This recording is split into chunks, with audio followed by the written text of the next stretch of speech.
Good afternoon, everybody. Bonjour à tous et à toutes. Welcome to Bienvenue à official cette pre-match press conférence de conference presse of Senegal team for FIFA World Cup Qatar 2022, match number 35, match numéro 35 on 29 November, qui aura lieu Ecuador, le 29 novembre Sénégal. entre Will take le place Sénégal et at l'Équateur Khalifa au International stade Stadium Al at 6 Khalifa. p.m. I have the pleasure to welcome on Je stage suis the ravie de head souhaiter coach la of bienvenue Senegal, Mr. Aliou au Cissé. sélectionneur M. Aliou Cissé. Before we get started, Avant de commencer, comme vous le savez, quelques points logistiques. Si vous souhaitez poser une question, veuillez lever la main, attendre à ce que le micro vous soit apporté et nous indiquer votre nom ainsi que votre organisation. Nous avons l'interprétation simultanée disponible. Vous pouvez y accéder grâce à l'application de la FIFA. N'hésitez pas à indiquer la langue dans laquelle vous souhaitez poser votre question. Je vous demande également de mettre votre portable en silencieux ainsi que de couper le partage de connexion pour pouvoir profiter et utiliser l'application une question par journaliste. En ce qui concerne les photographes, vous pouvez prendre des photos pendant les 5 premières minutes. Nous allons vous demander par la suite de ranger vos appareils sans prendre de photos. Avant de céder la parole aux journalistes, je vais poser une première question au sélectionneur. Est-ce que vous avez une déclaration d'ouverture? Quelles sont vos attentes s'agissant de la rencontre de demain? Bonjour à tous. Pas de déclaration. Je crois que je suis plutôt disposé à parler du match de demain. Merci beaucoup. Y a-t-il des questions?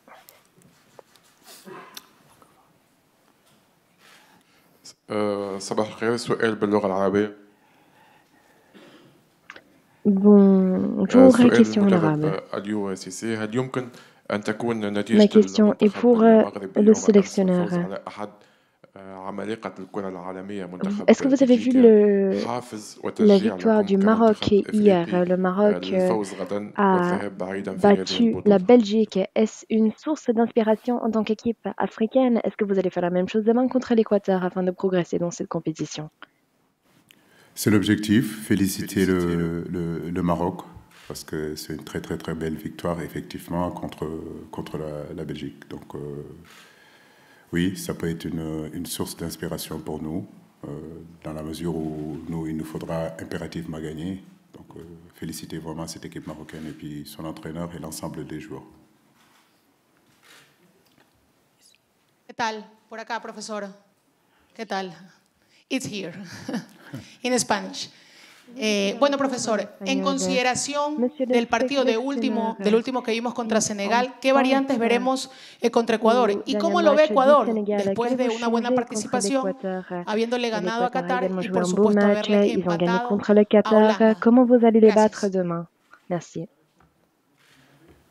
Ce qu'on va changer, on va pas le dire ici. Est-ce qu'il y aura changement? En tout cas, on sait que c'est une très belle équipe, effectivement, comme vous le dites.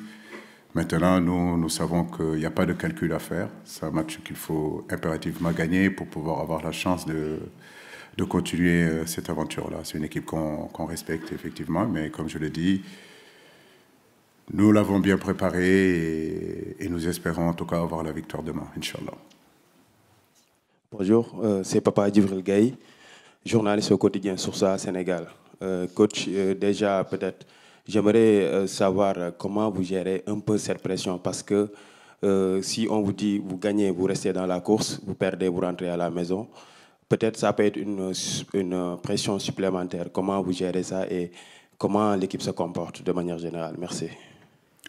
Ça va, on gère bien cette pression. Pour moi, c'est une très bonne pression. Nous travaillons tous les jours, nous faisons ce métier-là. Les joueurs aujourd'hui ont travaillé pendant des années pour arriver à ce niveau-là. Maintenant, le niveau de cette compétition-là, nous savons que oui, gagner nous donnera l'opportunité de continuer l'aventure et nous avons l'intention de continuer cette aventure-là. Perdre nous ramènerait à la maison, on n'a pas envie d'y penser. Le scénario est clair par rapport, par exemple, à 2018 où on savait qu'on pouvait avoir un point et que les calculs pouvaient être là, tandis que là, les choses sont claires. Nous allons vers un match très difficile, une équipe qui défend bien, une équipe très agressive. Mais je crois que c'est notre quotidien, en réalité, depuis que 7 ans que je suis là. C'est des matchs à pression, c'est des matchs décisifs, c'est des matchs très importants. Donc demain, ça sera un match parmi tant d'autres, en termes de pression, en termes d'adrénaline. Mais je crois que le football de haut niveau, c'est ça, et c'est ce que nous voulons aussi. C'est ce qui nous amène ici, en réalité. Bonjour, bonjour coach. C'est Mariam Ndiaye du journal Les Échos. Bonjour. Coach, donc on parle de match à guerre, d'autres parlent de match difficile. Que représente ce match-là exactement pour vous? Le football, c'est pas la guerre. Ça, c'est clair et net. Personne ne va mourir sur le terrain du match, c'est ce que j'espère. Mais effectivement, c'est un match très important pour cette génération-là qui, cette année 2022, est en train de faire vraiment des choses extraordinaires, exceptionnelles. Nous avons envie, effectivement, de continuer cette aventure-là. À nous de bien préparer lucidement et surtout sereinement ce match-là. C'est un match qu'il ne faut pas aller la fleur au fusil. Il faut préparer cette victoire-là et surtout jouer de la première jusqu'à la 90e ou 95e minute. Nous savons que nous sommes capables de marquer dans n'importe quel moment de ce match-là. Mais c'est surtout de bien réfléchir à ce match-là et le jouer avant même de parler de victoire, mais surtout jouer le match d'abord. Il faut jouer. Alors, il ne faut pas que l'enjeu l'emporte sur le jeu. Et je crois que ce que je demande à mes garçons, c'est surtout se concentrer sur le jeu pour pouvoir nous donner les moyens, effectivement, de gagner le match. Please, photographer, the time is over. Please, thank you. Bonjour, David Kalfa de Radio France Internationale. Aliou, est-ce que les supporters sénégalais pourraient accepter et comprendre que le Sénégal ne passe pas, vu son nouveau statut et l'expérience acquise lors des précédentes compétitions? Et est-ce que ça rajoute une pression un peu plus négative sur vos épaules? Écoutez, je suis issu d'un pays où on n'aime pas la défaite. On est un pays qui veut gagner. Je veux gagner. Le peuple veut aussi que son équipe gagne. Les joueurs ont envie de gagner. Bien sûr que ne pas passer, ce serait quelque chose de difficile à digérer. Maintenant, on reste dans le cadre du football. Je crois que ce qui est important, c'est de faire le nécessaire et surtout nous donner les possibilités de pouvoir gagner. Aliou, bonjour. Olivier Pron, RFI. Je suis là. Olivier. Aliou, vous avez déjà disputé des finales cette année. Elles sont toutes allées au tir au but. Ça veut dire qu'il y avait match nul. Demain, ça ne suffira pas. Comment trouver les mots pour justement avoir ce supplément d'âme et se dire il va falloir gagner. Demain, il faut prendre, comme disent les footballeurs, les 3 points. Oui, les 3 points. Seule la victoire est belle pour demain. Donc nous nous sommes préparés à ça. Comme je l'ai dit, on a eu aussi dans le passé à jouer des genres de matchs-là. J'espère qu'on aura la même énergie, j'espère qu'on aura la même agressivité, j'espère qu'on aura la même influence qu'on a eue sur ces matchs décisifs, ces finales-là que vous êtes en train de dire. Mais bon, en venant ici, je pense qu'on le savait. Si on voulait aller au bout de cette compétition et sortir de cette poule-là, c'est des genres de matchs-là qu'il faut se préparer à jouer. Mon équipe est expérimentée, il y a des jeunes joueurs aussi qui sont là, qui sont à l'habitude aussi de ces genres de défis, ces genres de matchs-là. Comme je l'ai dit, nous préparons bien ce match-là, et puis nous sommes confiants. Bonjour, coach, c'est Abdoulaye Cham, Sud Quotidien, Sénégal. Abdoulaye. Oui. Quelle est la meilleure posture? Vous venez tout à l'heure d'évoquer la Coupe du Monde 2018, notre dernier match à Samara contre la Colombie, où il fallait peut-être prendre un point, peut-être gagner. Et celle-ci vous a fait déjà qu'il faut gagner. C'est vaincre ou périr. Quelle est la meilleure posture, selon vous, pour pouvoir motiver davantage ça surtout? C'est des matchs à enjeu, je l'ai dit tout à l'heure. Souvent, dans ces matchs décisifs, dans ces matchs importants, l'enjeu l'emporte sur le jeu. Donc, la meilleure façon de préparer ce match-là, en réalité, c'est de penser au jeu. Préparer cette victoire-là de la première jusqu'à la 95e minute. Nous savons que nous avons le potentiel offensif aujourd'hui pour marquer n'importe comment, n'importe quand dans ce match-là. Donc pensez au jeu, voilà. Donc jouer et encore jouer pour pouvoir justement nous donner les moyens de pouvoir le gagner. Merci. Bonjour coach, Bakary Cissé du Journal Record. Coach, nous avons vu 2 belles équipes du Sénégal lors des 2 premières journées, surtout en première période. Malheureusement, en deuxième période, on note quelques difficultés, quelques baisses de régime. Qu'est-ce qui explique cela? Parce qu'on a l'impression que souvent, les changements désorganisent un peu l'équipe. Comment faire pour vraiment pallier ces difficultés? Merci. On a un football intense qui demande beaucoup d'énergie. Vous savez, dans un match de football, vous ne pouvez pas toujours avoir des temps forts. Il arrive parfois que vous ayez des temps faibles. Et justement, dans ces périodes-là, il faut être beaucoup plus organisé, être beaucoup plus serein, garder un peu plus notre bloc compact et laisser passer ces temps faibles-là. Donc oui, effectivement, par moment, on a des temps faibles. Mais je crois que nos temps forts sont beaucoup plus importants que nos temps faibles. Donc, il y a l'adversaire aussi, la qualité de l'adversaire qui fait que, par moment, ils nous font reculer. Mais ça, pour moi, on a toujours su le gérer.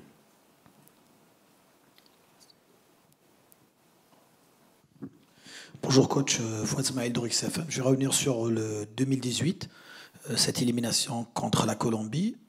Qu'avez-vous appris de cette expérience ? Surtout que c'est toujours une équipe ou une sélection sud-américaine. Surtout que le Sénégal a toujours trouvé des difficultés contre les équipes sud-américaines en Coupe du Monde. Notamment l'Uruguay en 2002, les 3-3 et la défaite contre la Colombie. Merci. La concentration, je crois que c'est là où réside en réalité la solution. Un match de football, ça ne se joue pas 45 minutes ou 50 minutes. Donc il nous faudra être attentifs, c'est ce que je disais tout à l'heure. Contre la Colombie, en 2018, on avait maîtrisé notre sujet et sur un micro-détail, en corner, on prend ce but-là. Donc le haut niveau, ça ne pardonne pas le manque de concentration parce que tout se joue sur des micro-détails. Et demain, j'espère qu'on restera vraiment super concentré, hyper concentré parce que c'est une équipe très dangereuse, capable aussi de marquer. À nous de ne pas faire de faute, à nous de ne pas donner le bâton pour qu'on nous punisse. Donc l'expérience qu'on peut avoir de cette rencontre contre la Colombie en 2018, c'est qu'il nous faudra davantage de concentration. Bonjour coach, Ndeye Dom Diouf, Radio Sénégal RTS. Face au style sud-américain, fait d'explosivité, de vitesse d'exécution et de rapidité et d'impact physique aussi, qu'est-ce que vous allez privilégier demain pour leur faire face, l'explosivité avec les jeunes ou bien l'expérience avec les cadres? Les deux, on va allier les deux parce qu'on a une équipe aussi avec des garçons qui ont cette caractéristique que vous venez de citer. Mais le haut niveau aussi, c'est l'expérience des gros matchs, l'expérience des grands événements, l'expérience aussi des matchs décisifs. Et ça aussi, nous l'avons. Je l'ai toujours dit, nous avons constitué une équipe homogène, une équipe qui allie expérience et jeunesse, mais tous demeurent des compétiteurs de haut niveau. Et demain, je sais que cette fibre-là, cet ADN compétitif, ils l'auront. En espagnol, Diego Macías, de Olé, acá. Here. ¿Alguna preocupación en especial el nivel de Ener Valencia? Est-ce que vous avez des préoccupations s'agissant de Valencia qui est blessé? Donc, Valencia ne jouera pas le match de demain. Ah bon? Il ne jouera pas? Si va a tener alguna preocupación especial con Ener Valencia, con el delantero ecuatoriano que está teniendo un muy buen préoccupation s'agissant de ce joueur Valencia, donc Ener Valencia, qui sera peut-être ou peut-être pas là demain. J'espère qu'il ne sera pas là. J'en suis pas sûr. Je pense qu'il sera là. C'est un match très important où ils savent qu'en point, ils peuvent se qualifier. Et la mentalité du garçon, je ne le connais pas bien, mais sur sa posture, on voit que c'est un guerrier et que des matchs comme ça, il aura envie de faire partir. Mais je crois que toute l'équipe de l'Équateur est une très très belle équipe. Et je suis sûr et certain qu'il y a d'autres remplaçants pour pallier à cette absence-là de Valencia. À nous de nous concentrer, nous, sur notre équipe et surtout de ce que nous devons faire et pour remporter cette victoire-là. Yes, please. Bonjour coach, Nafia Marfal, journaliste à U-Sport. Depuis hier, on en parle. Mardi va marquer les 2 années de disparition de Pape Bouba Diop. Et hier, El Hadji Diouf même en parlait pour dire que les joueurs doivent jouer pour lui rendre hommage. Est-ce que vous en avez parlé en vestiaire? Si oui, qu'est-ce que vous avez dit à vos joueurs? C'est une motivation ou une pression supplémentaire? Merci. On parle beaucoup de pression. Moi, je pense que c'est surtout la motivation. La pression, il faut le mettre de côté et surtout rester serein. Concernant Bouba, vous connaissez les rapports qu'on a. C'était un frère d'armes. On a vécu par moments de moments exceptionnels. À un moment donné, on a vécu plus ensemble avec Bouba que notre propre famille. Que la terre lui soit légère. Et nous prions et présentons nos condoléances vraiment à toute sa famille. Voilà. Oui, bonjour coach, ici Stanislas Touchot pour l'agence France Presse. Deux questions rapides si vous voulez bien. D'abord, je voulais savoir quelle était l'importance pour vous de Bamba Dieng qui a fait une bonne rentrée l'autre jour. Et rapidement, si vous avez eu des nouvelles de Sadio Mané, s'il communique un petit peu avec le groupe, s'il vous a envoyé quelques messages pour vous encourager. Merci.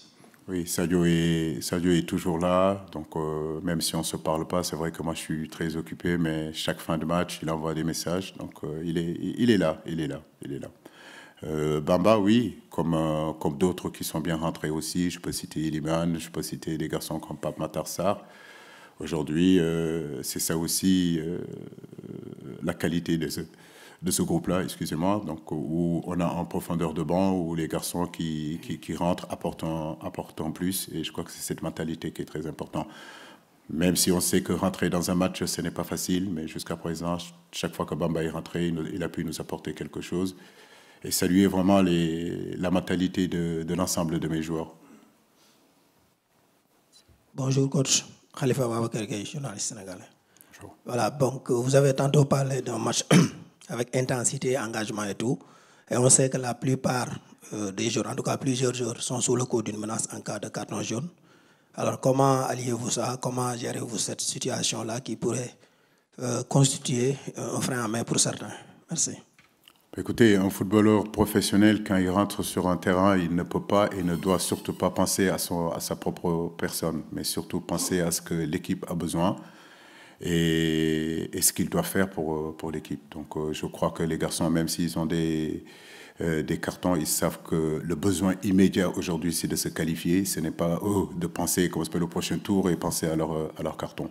Donc je suis sûr et certain qu'ils mettront et feront abstraction à ces cartons-là et donner le maximum qu'ils doivent donner pour que l'équipe aille de l'avant et pour que justement l'aventure puisse continuer. Donc les cartons, on le met de côté et on se concentre sur le match et sur tous les ingrédients qu'il faut mettre individuellement et collectivement dans ce match-là. We have time for 2 or 3 questions, please, gentlemen. Please. Gracias. Víctor Darwin Rodríguez de Uruguay. Mr. Gissé, placer. Aquí. Bonjour. Ici. Quizás le preguntaron, ouais, y no, como no entiendo francés, pido disculpas si es redundante. Je ne sais pas si cette question a déjà été posée, mais moi je ne comprends pas le français, donc je suis désolée de répéter une question. Mais d'après votre expérience en tant que joueur et maintenant vous êtes sélectionneur, est-ce que vous pensez que cette Coupe du Monde est une bonne Coupe du Monde? Est-ce que c'est la Coupe du Monde du Sénégal? Est-ce que vous allez pouvoir progresser? Est-ce que vous allez pouvoir mettre en vitrine ce Sénégal champion Afrique pour que vous puissiez continuer? C'est notre désir. Nous nous battons tous les jours pour relever le flambeau, relever les défis pour notre pays. Depuis 7 ans que nous sommes là. Arrivé dans cette sélection-là, je crois que le Sénégal était 14e ou 15e sur le continent africain. Aujourd'hui, depuis pratiquement 4 ans, 5 ans, nous sommes numéro 1 sur le ranking africain. Et quand je suis arrivé, on était, je pense, 37, combien? Je ne me rappelle pas, sur le ranking mondial. Aujourd'hui, le Sénégal est 18e. Bien sûr, notre souhait, c'est ça. Hisser toujours le football sénégalais, le football africain le plus haut possible. Et oui, le match de demain, ça doit nous permettre aussi de passer un cap, de passer aussi, que l'équipe continue à progresser. Tout à fait, c'est notre option, c'est notre ambition et c'est ce que nous voulons. Faire progresser toujours notre pays, faire progresser notre football et montrer que nous sommes capables aussi d'exister sur la scène internationale, sur la scène continentale. Bonjour coach, Babacar Ndao Faye du groupe E-Media au Sénégal. Alors, le fait que votre équipe soit dans l'obligation de gagner, est-ce que cela peut causer une certaine tension nerveuse? Et comment faudra-t-il gérer un peu tout cela pour que vos joueurs ne se précipitent pas dans la façon d'aborder ce match, justement? C'est ce que je disais tout à l'heure, j'ai déjà répondu à cette question, c'est préparer notre victoire tout simplement. Voilà, faire abstraction de cette pression que vous êtes en train de dire et se concentrer sur le jeu. Parce que si on ne joue pas, on n'a aucune chance de gagner. Donc si on joue, effectivement, on aura la possibilité de pouvoir gagner. Il ne faut pas qu'on rentre sur ce terrain tétanisé et pensant à l'enjeu de ce match-là. Nous savons que tout peut se passer dans ce match-là. Ça peut être un match bloqué, ça peut être un match frustrant, mais le tout, c'est garder justement cette lucidité-là. Et on sait que n'importe quand, le passé nous l'a déjà montré qu'on était capable de marquer. On avait la possibilité de faire la différence à n'importe quand dans ce match-là. Donc on parle beaucoup de pression dans cette conférence de presse-là, mais je vous le dis, on est plutôt serein et surtout se concentrer sur l'essentiel. Et l'essentiel, c'est le jeu. Et il faut jouer. Bonjour coach, Mahmoud Gueye. Vous avez tout à l'heure évoqué les bonnes entrées en jeu des jeunes pousses de l'équipe nationale. Est-ce que cela suffit, selon vous, de les voir débuter pour le match de demain? C'est possible. Vous verrez la composition de l'équipe demain. One more question, please. Bonjour, coach. Bon, peut-être une dernière question. C'est par rapport à l'adversaire qui aura besoin d'un point, d'un match nul pour se qualifier. Donc, est-ce que vous imaginez à faire face à une équipe qui va vous imposer un bloc, qui va refuser des jeux? Comment allez-vous procéder? Merci. On est préparé à tous les scénarios, mais on sait que la qualité première de cette équipe-là, c'est une équipe très physique. Le défi physique, effectivement, sera là. C'est une équipe qui est capable de défendre. C'est une équipe qui concède peu d'occasions, c'est une équipe qui concède peu de buts et qui se crée aussi dans les zones décisives, en réalité, beaucoup d'occasions. Donc, je pense que les deux phases très importantes, les deux périodes, les deux moments, en réalité, endroits difficiles où il faut qu'on soit présent, ça sera quand on va défendre dans notre surface de réparation, parce que c'est une équipe qui est capable de marquer des buts et être très décisif aussi sur les phases offensives. Donc, pour moi, tous les scénarios sont envisageables. Effectivement, il leur faut un point. En début de ce match-là, ils l'ont déjà, ce point-là. Donc, c'est à nous de faire le nécessaire, justement, pour faire bouger le match et essayer de marquer ce but-là qu'on désire tant. Last question, please. Coach, coach, pouvez-vous nous faire le point de l'infirmerie, s'il vous plaît? Merci. L'infirmerie.